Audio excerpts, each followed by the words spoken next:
Thank you for joining Black Girls Do STEM. Today we have Brianna Scruggs, Keisha Avery, and Janae Bradley. Brianna works as a clinical research data specialist. She has substantial background in oncology clinical research, data management, and project management. She holds public health degrees from the University of Missouri and the University of Southern Mississippi. Brianna has considerable experience in both laboratory science and clinical research in the fields of HIV, AIDS, and hematology oncology. Second, we have Keisha Avery. She's a third-year Ph.D. student in biological engineering, focusing on developing an antimicrobial coating for implantable biomedical applications. She is also studying data analytics to develop a deep learning algorithm to optimize the synthesis conditions for the biomaterial to be used on the implantable devices. This will allow an easier way to determine which parameters to run the synthesis to develop the best antimicrobial coating for the application it is being used for. Last and certainly not least, we've got Janae. She holds a Bachelor in Science in Bioengineering with a minor in Mathematics from the University of Missouri. Currently, Janae is a fifth-year Ph.D. candidate in bioengineering with research interest in tissue engineering, biomaterials, and data analytics. Her dissertation research focuses on an interdisciplinary project bringing both biomedical engineering and industrial engineering together. One area of her research is in predictive analytics. Her research also includes developing an injectable material to serve as a template for disc regeneration. Thank you, ladies, for joining us. How are y'all doing today? Good. Doing well. Good. Hopefully your Saturday is going pretty good. Pretty nice here in St. Louis. Just to give you ladies some background, Bree is currently in Nashville. I am in St. Louis, and Keisha and Janae are both in Columbia, Missouri. So if you could just give me like a general, what does your day-to-day look like? I know for sure, Keisha and Janae, you guys spend a lot of your time in labs, and Bree, I know that some of your time is like in an office setting, but what does your day-to-day look like? So I'm a clinical research data specialist, which is just a fancy term for a data manager. I manage clinical trials for hematology and oncology research. So my day-to-day is crazy, to be honest. 1 minute I'm in 7:30 a.m. meetings with physicians and clinical teams, and the next minute I'm in meetings and entering data for big pharma clinical companies. My day-to-day changes daily. Some days are slow, some days are fast-paced. I don't catch a break, I don't eat lunch. But mostly I do a lot of data abstraction. I sit in meetings a lot with PIs, principal investigators, clinicians, nurses, pharmaceutical reps. I look through patients' charts while they're on hematology and oncology clinical trials, mostly phase 1. And I dig through their data and make sure it's clean as possible, make sure it's proper and in place before it goes to publication, before it goes to an abstract. I'm getting ready for an ASH abstract right now, which is like American Society of Hematology. I'm making sure all of my data is clean and appropriate and correct before it goes out to publishing, because a lot of people don't think, you just see this nice poster board or this nice, presentation, and that data has to be clean before it gets to that step, or before it even leaves the bench to bedside. So that's my day to day. It sounds very busy all the time. Okay, Keisha, you want to go next? My day-to-day, I guess since COVID has hit, it has been mostly me just writing. I have been writing and reading journal articles. So I've been doing a lot of computational work with a meta-analysis that I worked at Los Alamos National Laboratory, where I have been looking at how bacteria migrates and then coexists in a existing bacterial community. I'm looking at that for primarily probiotics. So a lot of people know what probiotics are, but if you don't know, they're basically taken to add good bacteria to your gut. But the issue with probiotics is that you have to take them every day in some form or fashion. So like Activia or pills or something. And once you stop taking them, they stop working. So I was investigating on how much you have to take, like the dose, how often you should take it. And I'm trying to figure out like basically what will it take for that good bacteria to permanently establish within your gut, to establish a good microbiome, and that can be helpful for a lot of diseases such as inflammatory bowel disease, autoimmune diseases, anyone looking for better health as well, acne. There's a lot that stem from having gut and digestive issues. So I've been working on that. But if I'm typically in a lab, I've been working on trying to study the biocompatibility of the material I want to be used as a coating for implantable devices.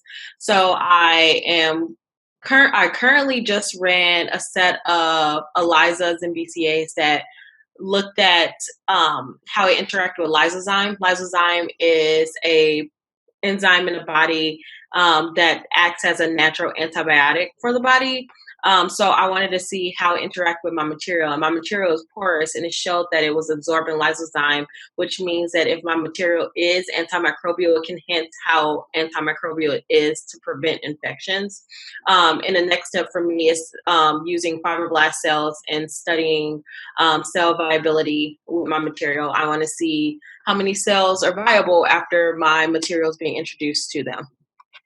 Nice. So I think it's important to kind of touch on how, even though, everything that's happened with the pandemic, you may not be as involved in the lab directly working with what your research topic is. Learning is lifelong. Learning doesn't ever stop. And it's awesome that you picked up, more research about the probiotic situation as well. So that's awesome. Janae? So yeah, I guess Keisha spoke a lot of like the perspective from a grad student, like after like what we're going through with COVID-19. So I'm in the ending phase of my program. I was supposed to defend in May or in April and graduate, but with COVID-19 hitting, that kind of postponed it. So really what I'm working on now is my dissertation, which basically is your final product that you're trying to get as you go through a PhD program. And it's like all the research that you've been doing through however long, how many years you are there. And you write this dissertation, and it can be like 100, 200 pages.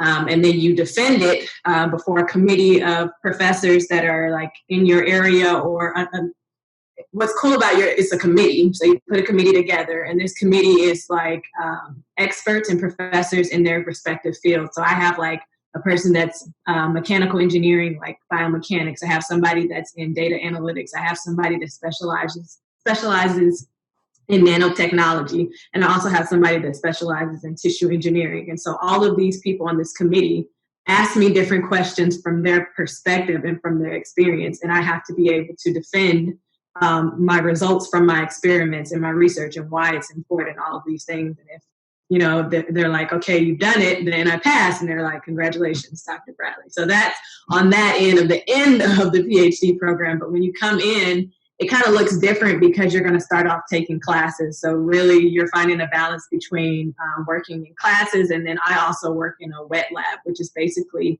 where you do experiments like what Keisha talked about, of like doing cell culture stuff and all of that.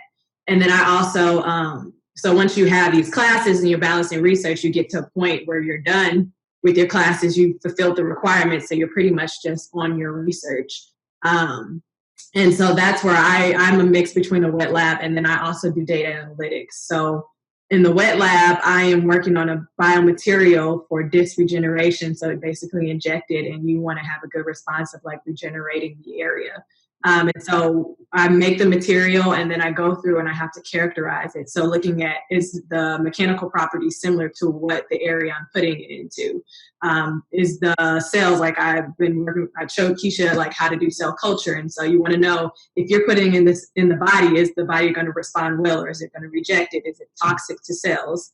We do different, it's just a thermal property studies, like all of these different things. And then on the computer side, I do data analytics where it's like, Brianna talked about cleaning data, and like it is no joke to clean data. Like I basically got data from de-identified patient data in order to clean it, and it's like all over the place because people put in their like jobs and stuff, and you have to be able to classify that because data has to be good. You want good data so that when you put it into a model, it gives a good outcome or classifies it in the way that you want.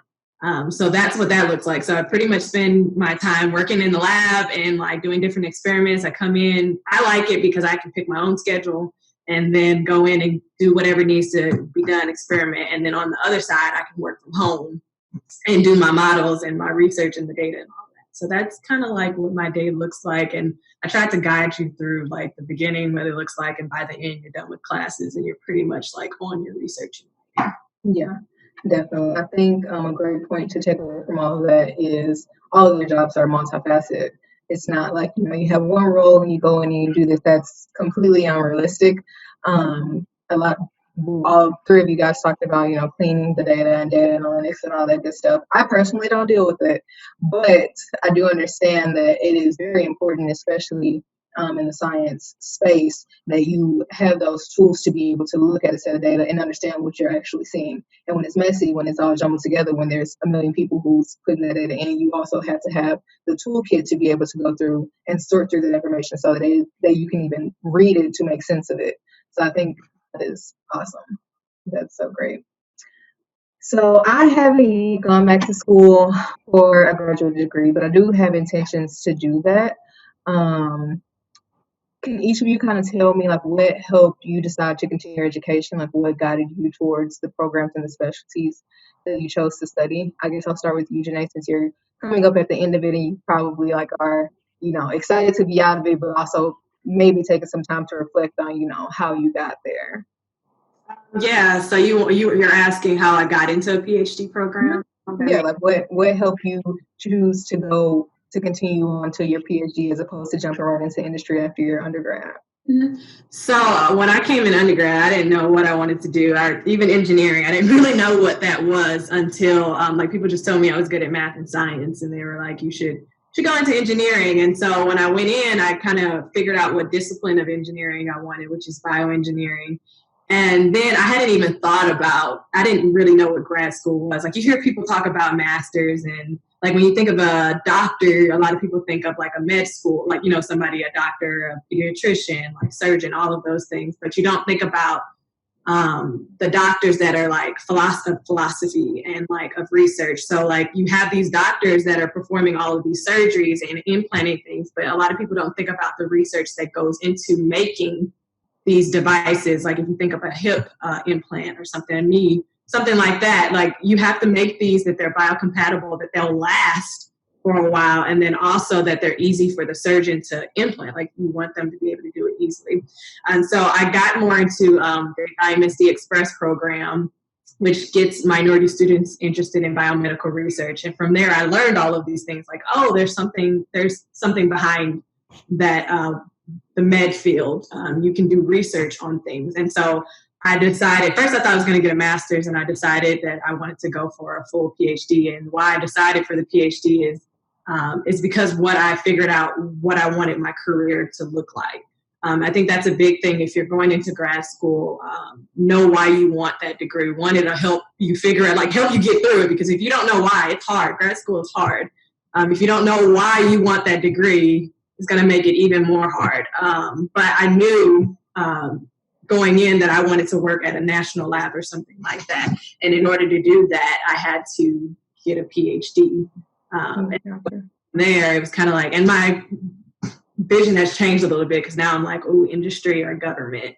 National lab maybe, which is still kind of government. But yeah, so I think that's kind of the journey, was going from not knowing anything about that to like, oh, I know I want to work in research and I want to do research and development. And in order to do that in the biomed field, pretty much have to have an advanced degree to get to, like really in-depth lab work and stuff like that. So, yeah. Yeah.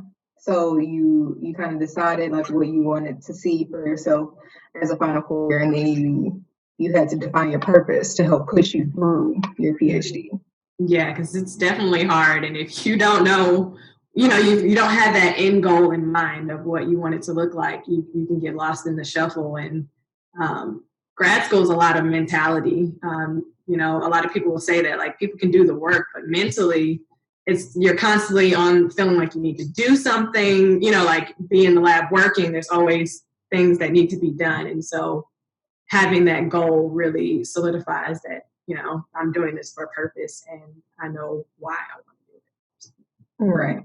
So can either you, Bree, or Keisha relate to that? I know Keisha, you're like coming up right behind Janae, like you're in your third year and she's finishing up. Can you agree that, it takes you defining that purpose in order to keep you pushing through your graduate degree or your PhD? Yeah, I can definitely relate to that even now, especially with the pandemic hitting, and I actually had time to kind of breathe for the first time in like months, because I felt like I was on a go on meetings, just research, class, everything at once. So now that I have time to breathe and room, it helped me kind of reestablish kind of what my purpose is. And then I just started a new certificate program in the data science analytics, and I realized, oh wow, I have a passion I didn't know, and Janae kind of got me involved in that as well, but also too from the summer internship that I had, and it helped me redesign what I was mostly interested in. And I think I'm more so interested now in that side of things of the healthcare world is how data is presented, and the marketing side of how do we tell society, such as things going on like COVID-19, like what does the data mean? Like the data said that we were going to have this many number of deaths, but this is if we didn't take precaution. So how do we be able to translate our science and our data and our research to those in society that help them best understand, and not just in terms of us understanding, but how do we show that in a more effective way? And that has been really interesting, especially with all the controversy going on. So that honestly, the pandemic has helped me refocus on what my goal and what I really want to do. And to kind of backtrack on why I chose a PhD, I originally didn't come in as engineer. I came in as biological sciences, and I wanted to go to med school. I was set on med school since the age of like 8. I was set on med school. Half of my scholarships and my guidance was med school, pre-med. And then I found out from my sister-in-law, her line sister is a neurologist, and she told me, well, you can get accepted to med school, go through med school, and then eventually be told that once you're going up for your fellowship that or your residency, that you might not be picked to even be in a specialty of neuroscience. So I could go through med school and not even become a neurosurgeon. And then I start realizing, well, I really like the research behind it. So I was like, maybe I'll do MD, PhD. And then I discovered MU had a bioengineering program, and I was like, wait, I can just basically do the medical research I want to do without going to med school. And I was like, well, that's less debt, less time, less energy. I can still work with patients. Like there's still a connection between the two. So that's how I switched to bioengineering. And I was like, a PhD seems like a better route than going to med school for me. So that's kind of how I chose that route. Yeah, awesome. I also wanted to be a pediatrician. Like before I came to college, I was like, this, I'm going to be a pediatrician. I think it's going to be great. And then my senior year, I was like, yeah, I don't know about 8 years of school. Then I don't know what happens after that. Like, let me just look into something else. I relate in that I felt like bioengineering was a great way to have my foot in the medical field without having to be directly like interacting with patients. Like I could be helping people without seeing people. So I get that. What about you, Bree? What guided you towards your graduate degree? Okay, it's funny that everybody kind of started out saying I initially went into college, or I initially graduated high school thinking I would do this, or I wanted to go into this field or this discipline. Because I graduated high school and I went to college and I wanted to be a pharmacist. I was dead set on being a pharmacist late in the game, like up until my junior year of college. I worked in pharmacies all throughout college, even in grad school. I've always had my foot in the door of like pharmacy as an industry or pharmaceuticals. But a switch came my junior year. I was very late in the game of like figuring out what I want to do with my life. I took my first public health class and I was hooked. I always knew I wanted to be in healthcare. I really did want to go into the pharmaceutical industry. But public health at the time I feel like was an unspoken discipline. You would tell people, oh, I'm going into public health, and they're like, you want to be a doctor? I was like, no. So I took my first public health class, loved it, and from then on I was like, I'm going to graduate school to get my master's of public health, and that's what I have my degree in. I stepped into a concentration of epidemiology and biostatistics, and if you would ask most people maybe a couple years ago what epidemiology was, I don't really know.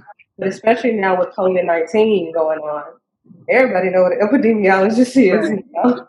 Everybody is looking at the data like Keisha spoke about and how it's presented to, the public in our news and across media, and that's coming straight from epidemiologists. So the role that I'm in now and the previous roles that I have been in, they've always dealt with like data management, data analytics. My previous job, I started off as an intern for St. Jude in Memphis, and it was more data analytics heavy. I coded and things of that nature, and now I'm more into data management. And the path that I took there was, straight out of grad school. I'll get real, y'all. I used to go to my advisor's office. Like Janae said, you have to have the mentality while you're in grad school. You have to. It's not a straight line of focus, but you have to set your goals, and you have to look for the light at the end of the tunnel. I would literally go to my advisor's office and just cry. And my program was only 2 years. Like, I was probably being a little bit dramatic. But I would sit and cry and was like, I don't know. I don't know if I can do this. I don't know if, this is for me. But in the end, it was all worth it. I'm doing what I love. I still deal with pharmaceutical companies. I speak with reps from Pfizer, AbbVie, Bayer, religiously. And, I'm working with my data and hoping to get it to a place where it's clean enough, where it's accurate enough that, my PhDs and my PIs can produce their articles and their journals and their presentations for conferences and just for public knowledge in general. That's awesome. Well, as I listen to you guys, just talk about, the work that you do and how you got to the point that you are, I'm just so proud. It's awesome to be surrounded with women, Black women, who struggled through it and made it out, or making it out, or making these changes, are creating these spaces for people coming up under us to be able to have these opportunities. I'm so proud of y'all. Y'all are great. I getcha.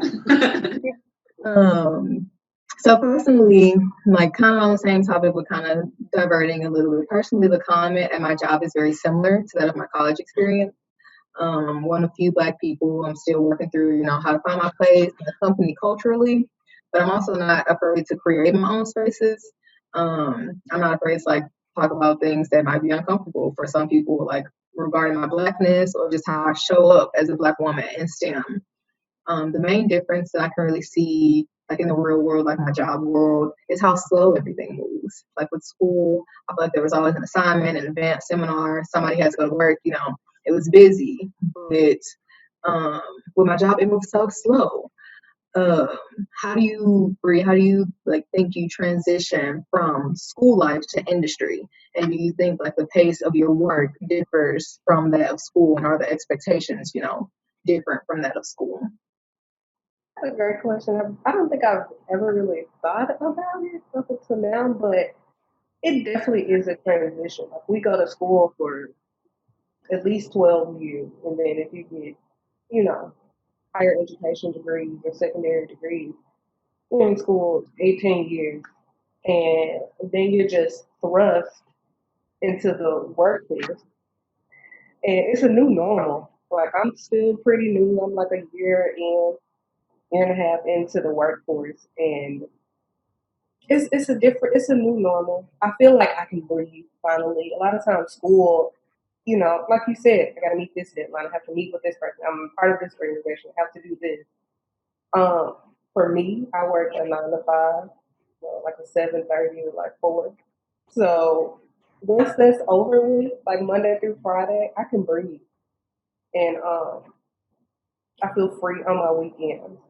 During school, it was nonstop.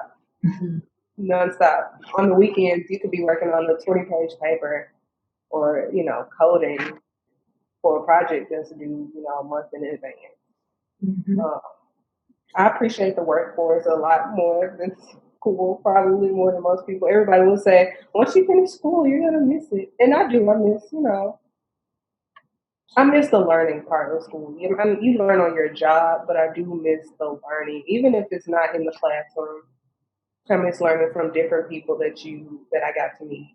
I miss learning from, seminars, and things were always on campus. You can go to a seminar or see some educational movie. I miss that part of my education, but I do like the freedom of, the workforce, working in the industry. Yeah, I agree. I completely relate. And so Keisha and Janae, now that like you're in your PhD, whereas research may have been an elective for a lot of people in undergrad, how is it balancing the requirement of research in addition to classes, in addition to like if you were teaching a class, or how do you all feel about that? You want to answer, Keisha? What you want me to answer first? Yeah, go ahead.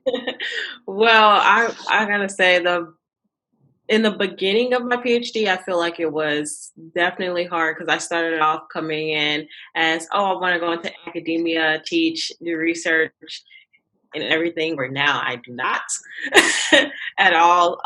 The combination between research, instructing, and teaching in classes was definitely hard because within your beginning of your first 2 years, you're swamped in classes. So a lot of times I had to there are some few semesters where I had to say I'm not doing research at all, or I had to back out certain things to do, or I was like, I can only try to write this much. But there were semesters where I sacrificed research just to get through classes. But where now I'm at a point where I feel very balanced. I'm teaching, doing research, and still doing classes at the same time. It's just not as heavy as a load anymore. And then we also take research credit. So most of my class credit is research credits now as well. But I definitely do think the balance is pretty exhausting. Now that I'm a full-blown instructor, I have a TA to help me grade. At first, I was teaching and grading everything on top of my research, on top of mentoring undergrad as well in my lab, or in the summer hosting REU students for research experience and still taking classes. So it's still kind of sometimes like a tough balance, but for me, I kind of like it because I am not stuck just doing one thing. I like that I can break off and do teaching and mentoring, and I like that I can break off and just do research. And then I also like that both me and Janae did certificate programs as well. So our classes weren't always just geared towards just engineering. It was also like the life science innovation or data science and realms of areas that necessarily wasn't 100% in bioengineering as well. Mm-hmm. So for me, I personally like the balance. It is difficult at first, but once you get it, it's really fun. So it's like I'm busy and stressed a lot, but I prefer it that way, if that makes sense. It does. I feel like I get more done when I'm pressured. I feel like I can go through things and get it all finished. I have, a tight deadline, so I get that. Yeah, I definitely agree with both of y'all. So yeah, coming in, I wrote my points down so I wouldn't forget them because I'd be over here like, but yeah, like I don't know how to describe the difference in time. Like in undergrad, you're busy, right? You're juggling class and these organizations. But when you get in grad school, it's just a different kind of busy. It's one of those things you can't explain until somebody gets in there. Because I talked to somebody that's in their first year and they're like, I'm busy, but it's a different type of busy. And I don't like, it's one of those things you have to go through in order to truly understand it. But like, one of those things you gotta go through to get through. Yeah, it's just like, you're busy, you're like, oh, and then also, you're dealing with life. People are passing away. Like you see your friends going out and they're getting married, they're having kids, they're going on vacations, and you're just like, I gotta be in lab. Like, can't do all that. You know what I mean? And so like coming into the program, like Keisha said, it's heavy. Like you're juggling classes and you're trying to figure out like your research. You're coming in, learning how to do understand research articles. Like it's a lot of this, and you have to figure out your own pace and your own time management. Because it's like they describe like your PhD as a marathon. It's not a sprint. So like some people would come in and be like, take off, and then by the end they're like dragging along, so you figure out your pace in the beginning. But what's different between, some people say med school and like a doctoral program or just grad school in general, is like med school, it's kind of structured. It's like you do this in this time, then you'll do this and this and this. I feel like in grad school was more of like, here's your classes, but your research moves at your pace because you're the one going in and getting the work done. Now, how much you're micromanaged by your advisor, that's different, but like it's kind of on you. And so then you get to a point that you're done with classes, and then all of a sudden, like for me, I was like, I have so much more time. Like I have to figure out my time management now, because before in the morning I'm like, I got like an 8 a.m. class. Now there's nothing, and I'm like, but I need to be in lab, or I need to be reading articles, or I need to be writing, and it's just trying to figure that out. It's constantly moving. There's always things that you're supposed to be doing. And then, so me and Keisha both did internships this summer. She worked at a national lab and I worked at a federally funded research center. And it was just so different. Like when I got there, they're like, this is not a doctoral program. They're like, you're only working 40 hours a week. There's no 60 to 80 hours a week. They're like, you don't take anything home on the weekend. And I was just like really? Like the pace is just so different. Or I'd be on the computer and like, it's just, it's just so much more time. I was able to go visit. I was in Virginia, so I got to go sightseeing and all of that. You have a life. And I was just like, I don't want to go back. So I was like, this just proves that I need to graduate so I can have that life. And because it was different. What's expected of me was, it wasn't as intense of those expectations of like, you need to do this, this, this, and this. And I have like a really laid back advisor. So if I'm like stressed of getting stuff done, you can imagine if you have like a micromanager advisor, like who's demanding stuff. So yeah. 100%. See, I had the opposite experience at my national lab where it felt like my doctoral program. It was very research heavy. I still was doing stuff on the weekends. I was still doing stuff in the evenings to get things done, but it was because we were funded by a grant that needed data. So with the lab that we had, there was so many deadlines. So I kind of felt like it was almost like I was still in academia. It was almost an academic setting, but just not in a university. So if there was this proposal that needed to go out, we were still meeting at Saturday, like trying to get those things done. Like I still had a life and I was still able to get, to do things. Like I went backpacking and all that other stuff. But there was multiple weekends where I still was doing data throughout the weekend, or my mentor at the time was like, hey, can you check out this article or can you read this? So I was bringing work home with me a lot to try to get that done. Yeah.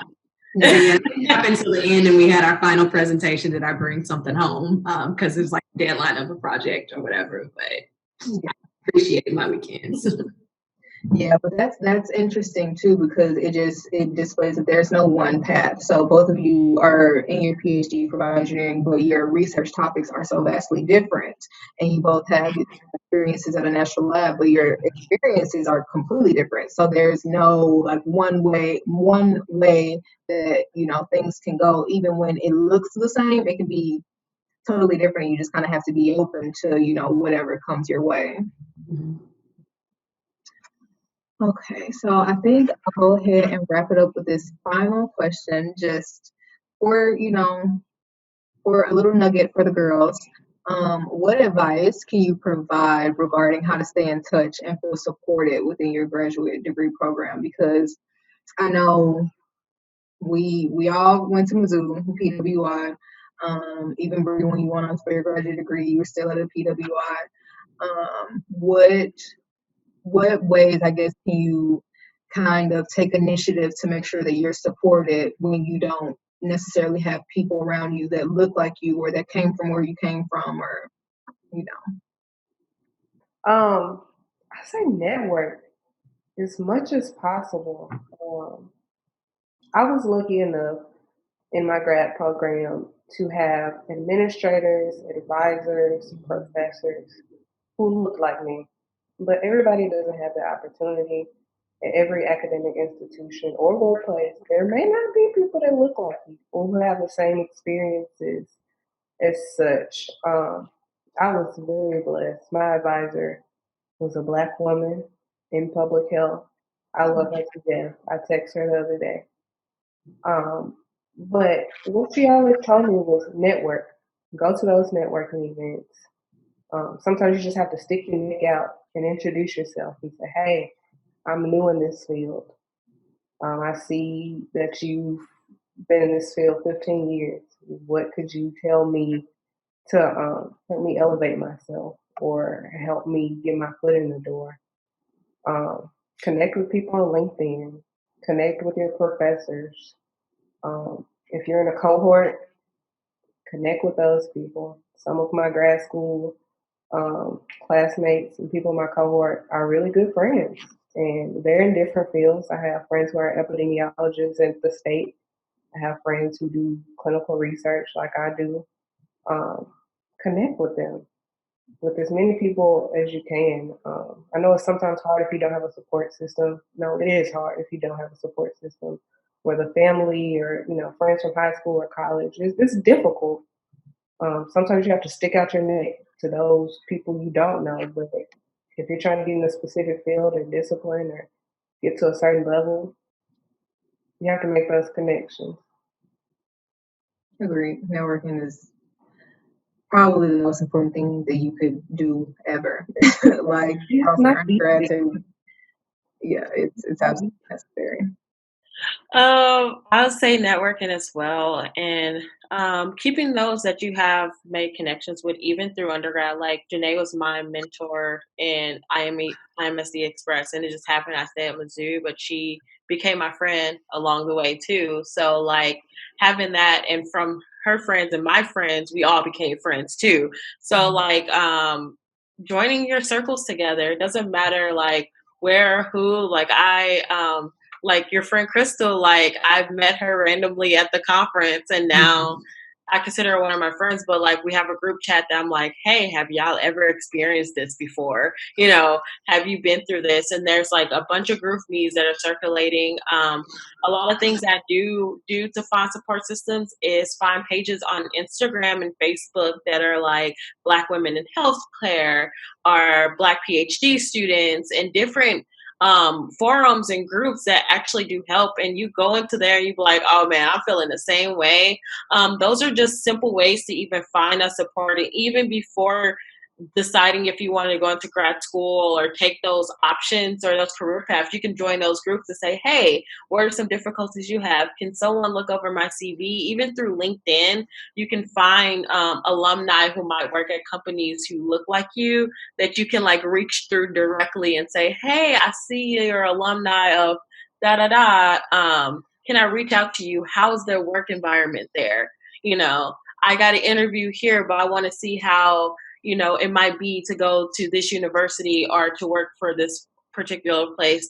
I feel like using in the age of media and social networking, it definitely helps in that regards to find those systems. So like if you're struggling to find those systems within your own setting, there's always that option as well, but also to realize who is for you out there, who's vouching for you. So I've had a lot of professors, like Bree said, who have been there for me through it all, through some hard times. And one is now my advisor, my PI within my graduate program, and she recognized a lot of things that I didn't see in myself and gave me a chance. And from there, I continued to build my network and build my support system off of individuals who have supported me even when I didn't even know I had that support as well.